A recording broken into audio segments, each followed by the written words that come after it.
Hey guys, welcome back to All Things Knives. It's your host Fletcher, and today we are doing the Para 3 versus the Delica. Alright, so we've seen versus before. We talk about cost, availability, performance, and we're going to do the same, but this time for some knife models, and basically which one I would take over the other. There are going to be certain instances where maybe value and bang for your buck is probably going to be something that'll kick something out to the wayside. All right? So without much further ado, let's basically preface. All right? So this is the Spyderco Delica. This one specifically is in Wharncliffe, but I have had standard blade shapes in the Delica before. So I'm familiar with them. Leave that one open like that. Another thing, these are made in Seki City, Japan. This one's in K390. It has FRN handles, but it does have steel liners, and it works off of a mid backlock, for example. Swing it down. All right. Has a 4-positioned pocket clip. Stainless hardware, which I believe is T6. Pivot is T8. Then you have the Para 3. This is a Golden Colorado model. You can get these in a variety of steels, full production. G10 handles, steel liners, 4-position pocket clip, lanyard hole, so does the Delica. Larger one though, so you can fit 550 cord. You have a finger choil, a dedicated finger choil, and a enlarged Spidey hole, if you see, versus the other one. I believe... yeah, you're able to see the borders of the other one through this, so it's, you kind of see it's slightly larger. I believe pivot is T10, and I believe these are beefier T6. Although I could be mistaken because those are kind of looking like T8s. It's been a little bit since I've had to break down a Para 3, so I'm just going to admit that... well, sorry. Clip screws are T6, so those are definitely T8s then. Pivot might actually be a T10 or a T8. I think I've used T10s on the Para 3s before, but the T8 definitely fits deeper in there and better. So, okay. So let's talk about price point. In terms of price point, the Para 3 used to be a lot cheaper than it is now. I think right now we're sitting at about the 170 to 180 range for this guy. Whereas the Delica, if you know where to shop around, still sub $100 if you get VG10. If you get the K390, you get for $130 to $140, you get one of the best steels on the market. Hands down. Easily one of the best deals on the market.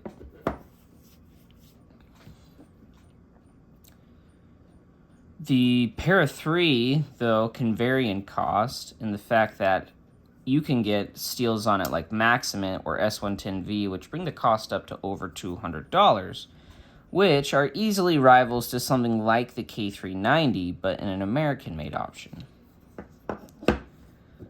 I will say innately, because the Delica is made in Seki City, it's just innately going to be cheaper. The cost of labor there is slightly cheaper.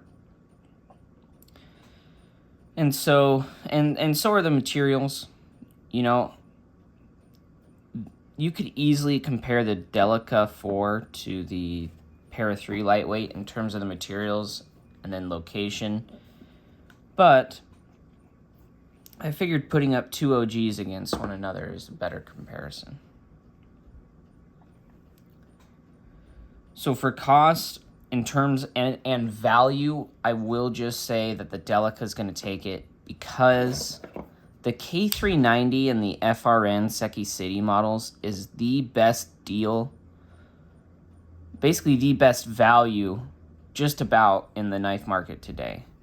I'm sure someone's going to bring up another one, but in my eyes, in terms of the performance and the price and the heat treatment you get, along with a variety of models, which include the Delica 4, it outclasses the Para 3 for value, because the standard Para 3 is in that 170 range to 180, and that has S45 right? But it is USA made, which is nice to think about. So for the USA made bros, the Para 3 is really going to be the clear winner today. But if you look at, we're looking at all the factors today, not just where location made. I will say for value, for being a USA made knife, the Para 3 is still a good value for the steel that you get. It's about the same cost as a Benchmade bug out, but you're getting harder working materials on it and sturdier construction. The Delica takes the cake for value just because of the super steels and the fact that even with inflation, with those really awesome steels on there, they're still really affordable. And the only way you're getting a K390 Para 3 for $200 is if you get in a time machine and you travel back in time. So otherwise on the secondary, they're going for kind of ridiculous amounts. And Bento Box on their website, I think they're over 200. So all right, now let's get on to performance. Actually, in this instance, availability. The sprint runs of either of these are going to be touch and go, and so are the exclusives, but just for the standard models, both tend to stay in stock. Like a standard Delica stays in stock just about as much as a standard Para 3. They're mainline models from the manufacturer, so they tend to not stay out of stock for too long if they do happen to go out of stock. So that's a tie there. Now, in terms of performance, and what I mean by performance is basically how hard they can be used, what scenarios they can be used, how well do they cut, how do they feel in hand, okay? So, one thing about the Para 3 is that in terms of use, this choil is super handy and becomes a use point, right? You can choke up, you can get leverage in there, heck, you can even choke all the way back if you really need to and you're just cutting like that. In reverse grip, it actually is rather comfortable as well. The only thing is the standard pocket clip kind of creates a hot spot and sits way lower than the Delica. You get more more percentage of your knife is basically sticking out of your pocket on the Para 3 versus the Delica. They both have really nice full flat grinds. The Para 3 just starts at a beefier stock, but it's meant for more general purpose. That is one thing I will say is probably the weakness of the Delica, is this guy is purely a cutting tool, but there are some cutting tasks where with the Delica, it does really well because it's thin, but there's some cutting tasks I probably wouldn't do with it just because it is so thin. And it doesn't start from thick blade stock to thin, it starts from thin and goes to thin. So it definitely makes it a lighter use knife. One thing I will say is the hot spot from the clip on the Delica is probably worse because it's right there on your hand. I will say the clip is better though on the Delica, just the positioning. Another thing too is you have this ricasso area which you can kind of use, but it's not a super comfortable choil. And so I think because of those factors, performance goes to the Para 3. You could take both of these guys camping, you could do all that, but I know that if I had any harder use tasks, that like if I had to cut zip ties all day, I would probably take the Para 3 over the Delica, even though the Delica has that nice Wharncliffe blade on it, just because I'd be worried about, you know, if I had to snake up under a zip tie, the Para 3, just because it has a thicker tip, I think could do that more reliably. Whereas if I was sneaking up under a zip tie with, say, this Delica, because of how thin that tip is, I'd be really worried about just one step wrong and snap. Which is a worst case scenario, and I would love to avoid that at any cost, basically. Another thing, too, that I think increases the performance of the Para 3 is actually the ability to do a lanyard instead of the pocket clip. And you can do bright colors, which I think in turn, and with 550 paracord, you could use this as kind of a go bag knife and have a decent amount of paracord attached to your knife. And if you ever get in a situation where you need to use it, you can just untie that paracord from it being a lanyard, and then you have twine you can use, which is useful in even everyday situations. So having the ability to use proper 550 cord is nice. Just any cord you used on this guy would have to be a lot thinner. Another thing I will say too is just the ease of use of the compression lock right-handed. It's just super easy, like, okay? Whereas with this, yes, it is ambidextrous, which for me is actually really nice. I can close it easily with both hands, and it's open to a more variety of people just right off the bat. But I will say the lock really isn't bad, but what it is I am having to swing that blade down onto my finger. Now it's safe, but there's always a chance that you just don't put your finger high enough and you cut yourself.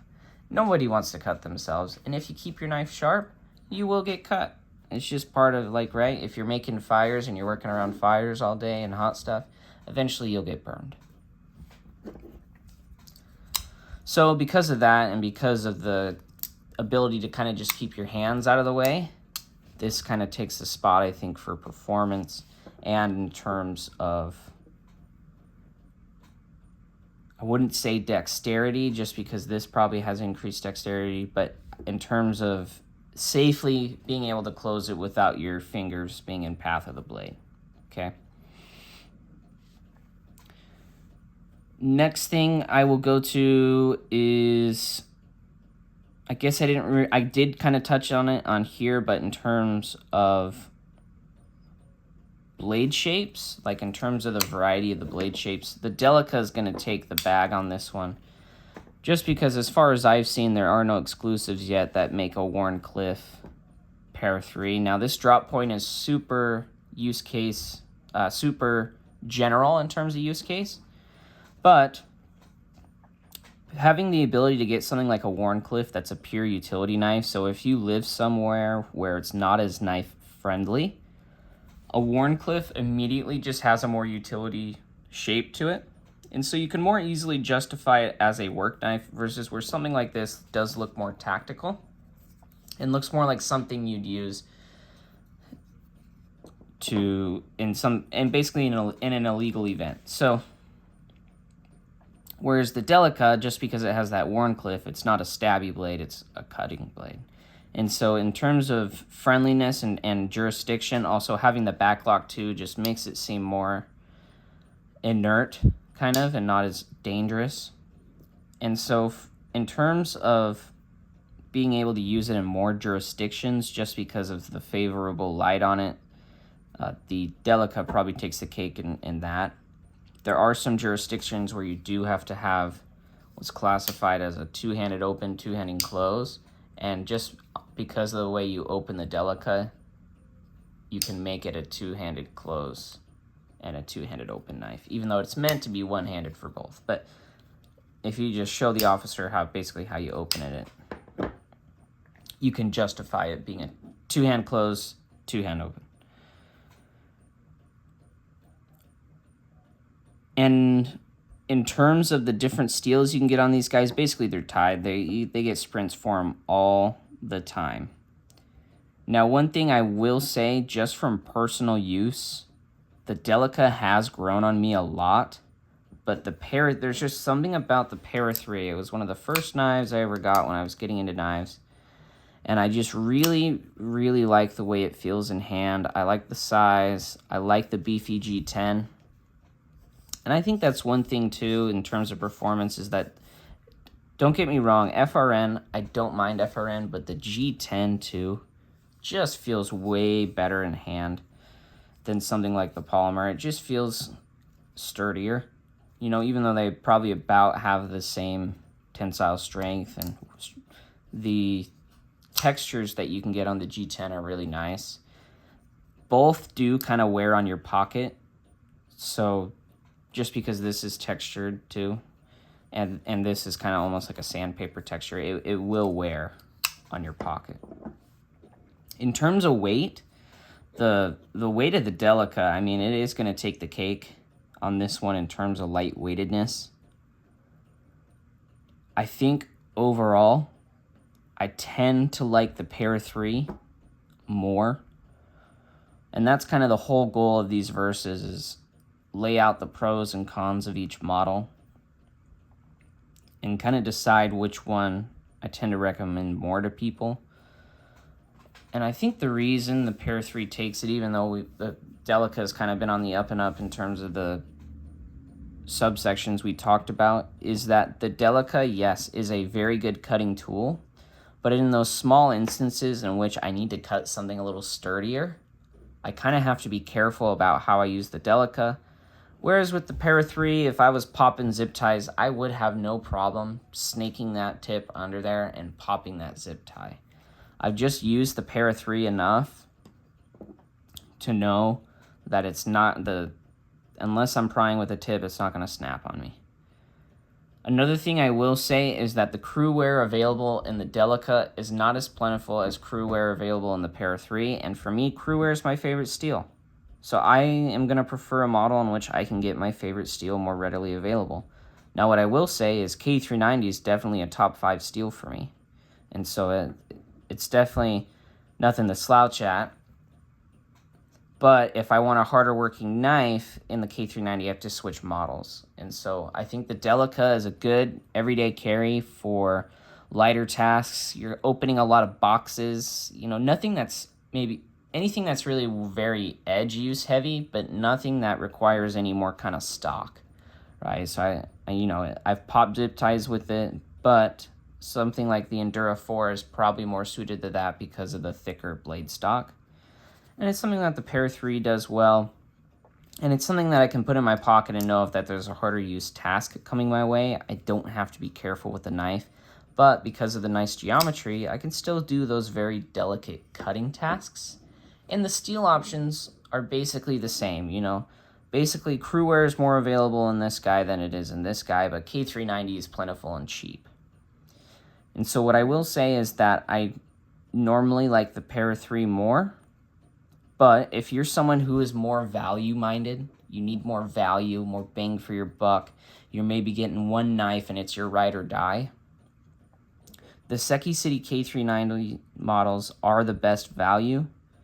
But if you need something more hardcore, you're going to have to go with a different model versus something over the Delica. It's more of a medium to light use knife, whereas this is more of a medium to heavier use knife and can basically do anything else below. The blade shapes are all below the 3-inch mark, so in terms of your jurisdiction, as long as you can have a blade that's under 3 inches and you can open one-handed, either one of these are great options. But personally, for me, I just like that sturdier feel of the Para 3. It does sacrifice some cutting performance in terms of fine tasks, but in terms of overall tasks, I think just because it's sturdier, for me, it gives me a little bit more peace of mind and gives me more confidence when I go to do my EDC tasks. And because of that, I think the Para 3 takes the cake. And it's not even that it's a hard use knife, it's just a harder use knife than the Delica. So I have just more peace of mind with it. I have skin and gutted trout with this. I have had one in my pockets for months at a time before, doing steel carries, and I've had this, and there's just something about the Para 3 that I just like more, and I do think it's that more sturdy feel with the G10 handles. If you guys have any questions about these two models, go ahead and shoot those down below. If you agree with me or don't agree with me, go ahead and shoot that down below. Tell me if you're a Delica man or if you're a Para 3 man, and whether or why you would take one over the other. If you like this video, go ahead and hit that like button. Subscribe if you're not subscribed. And if you'd like to know when more videos like this come out, go ahead and hit that notification bell. Thank you so much for your time. And don't you guys forget to stay sharp.